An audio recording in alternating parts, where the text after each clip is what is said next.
Hey, welcome inside our Los Angeles studio. We are just under 2 hours away from the 2026 NBA trade deadline, and we have the best in the business to cross that finish line. Alongside Kendrick Perkins, for the first time in our studios on this day, we have Kenny the Jet Smith, Michael Malone, apparently dressed like he's going to somebody's funeral, and Brian Winters.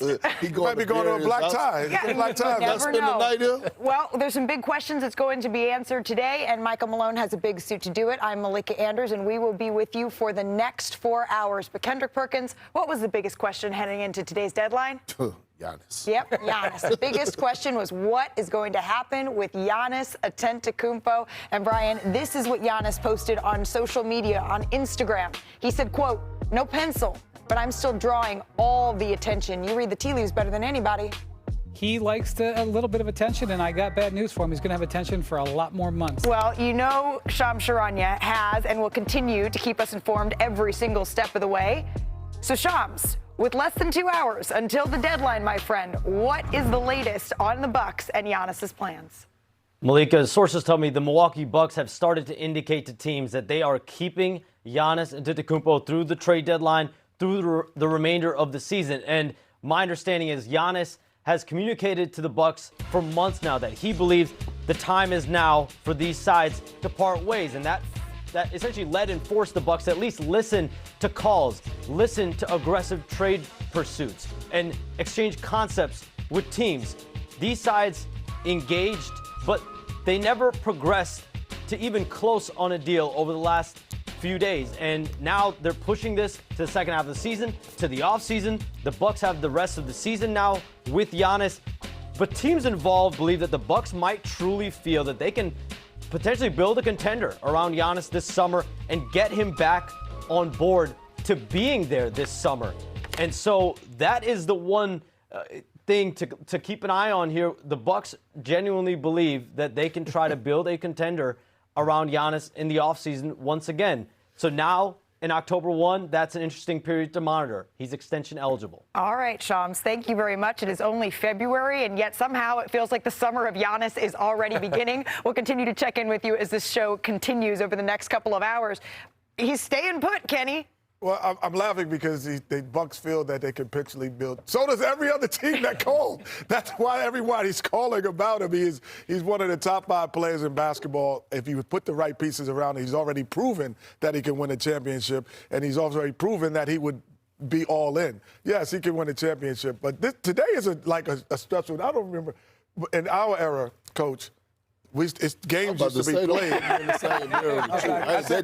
wouldn't like that, Coach.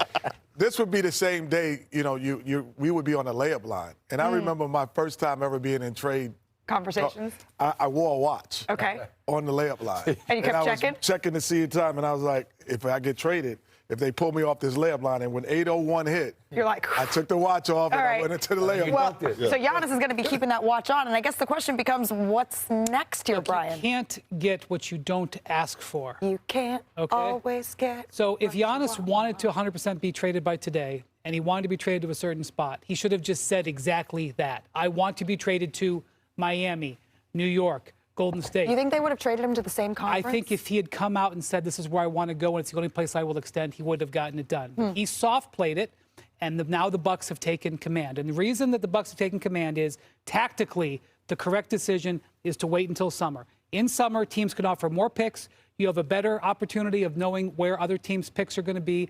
And you also have the opportunity to improve your pick. Because let me tell you what's going to happen now. Giannis has this calf injury. It's his second calf injury of the season. It's his 4th in the last 2 years. The Bucks, if they want to do what Shams just said, which is build a contender around him, they got to get the highest draft pick possible. Meaning? Don't get the highest draft pick possible. Tank. now they do have 2 hours left. They have a paucity of assets that they could try to do something with. But if they do not make a deal to improve their team, their way to improve their team is through the draft, and the way to do that is to tank, and that means not playing Giannis most of the rest of the season. Well, Wendy, Giannis didn't soft play this. He sure did. He didn't soft play this because he sure did. We all know Giannis didn't want to go to Miami. He didn't want to go to Minnesota. He damn sure didn't want to go to Golden State. Giannis Antetokounmpo wants to be in New York. Really? I haven't heard him say that. Giannis Antetokounmpo, didn't you report that he said that in August? It was too late? That was a long time ago. Okay, he wants to be in New York. That's why he's not loud about it. By the way, shout out to Leon Rose because he just won Executive of the Year with this decision right here. You know why? Because now, all of a sudden, you have this New York Knicks team who I believe has the deepest team in the Eastern Conference with a shot to really go to the NBA Finals. And guess what? If you fall short, you could make a move and go get Giannis Antetokounmpo because he wants to be there. That's the biggest thing. But part of the thing is over the summer, right? Shams reported that the Milwaukee Bucks and the Knicks essentially had what Shams termed an exclusive negotiating window. Whispering, you know what I mean? It was an exclusive negotiating window, right? That was the reporting. Yes, and the Knicks were not aggressive at all right now. But can they be more aggressive this summer? Everybody can be more aggressive. Everybody will be in a better position this summer, maybe with the exception of the Warriors. Okay. The Warriors essentially will have the same things to offer, which is why they were so aggressive in offering 4 unprotected picks for him now. I want to go back to something you just touched on.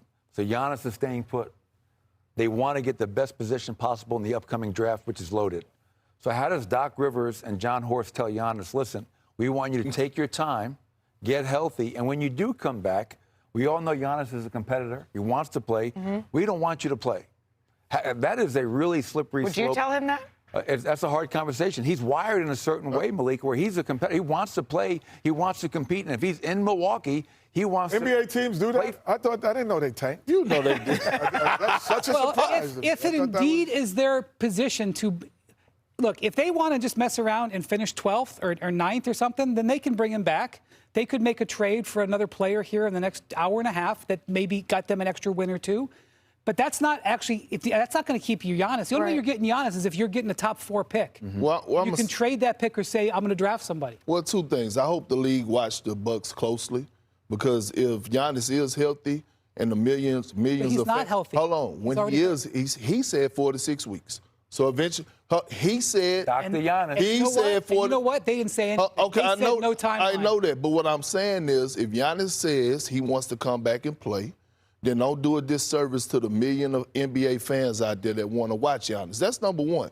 Number two, the last time I heard of a situation like this where they told a guy to shut it down and you're not playing because they was quote-unquote tanking was KG in Minnesota. And we saw how that ended. Perk, it's happening all over the league right now. Forget about KG. It's happening 3 or 4 places in the league right now. I understand that, but not with these caliber players. Why I brought up this situation? Perk, there's all-stars sitting out right now. No, they're not Giannis. And the last point I would say is that, again, you're talking about a talent that is generational. Yeah. So if you pair him with particularly 95% of the league, you're a contender. If you pair him with the right person, 95% of the superstars, not superstars, it's not 95% superstars, but if you 90% of all stars, if you pair this guy with, your team is going to be a contender. Yeah. So that is why the Milwaukee Bucks are on pause. That's why even Giannis is on pause. Yeah. Because he knows who he is as well. It feels like this is exactly that, though, Kenny, an extended pause. This does not feel like the end of a sentence. This feels like an ellipsis. It's going to carry on way into the summer. And that seems like if it's a question that's going to go on into the summer, something that we need to check in with Bobby Marks on. So, Mr. Marks, I see you over there. The trade machine is fired up because this is not the end of the talking about Giannis. Well, we're not, and I think there's a couple of teams I want to point out here. I think certainly New York right now. New York right now, they do not have a first-round pick to trade, but starting in June, they can trade 2026 their own and a pick in 2033. So they go from 0 to 2 now. We always say the playoffs always dictate what happens in the offseason. Regarding Milwaukee, 2031. 2033 and 2036 as far as what they were able to do in a deal here starting in the offseason. I think the second team, everybody's talking about the Miami Heat. The Miami Heat right now have 2 first-round picks starting in the offseason. That increases to 4. So that expands as far as some of these deals here. The one thing you have to worry about is a player like Terry Rozier no longer cannot be traded here. So the picks expand once we get into the offseason. All right, so this is something that is going to continue into the offseason, and certainly it's something we are going to keep an eye on. But as the clock continues to tick down here, there's so many moves that we've already seen made. We know the future Hall of Famer has captured the league's attention. It's going to happen for the next couple of months. But how about the Cleveland Cavaliers? How about it? They made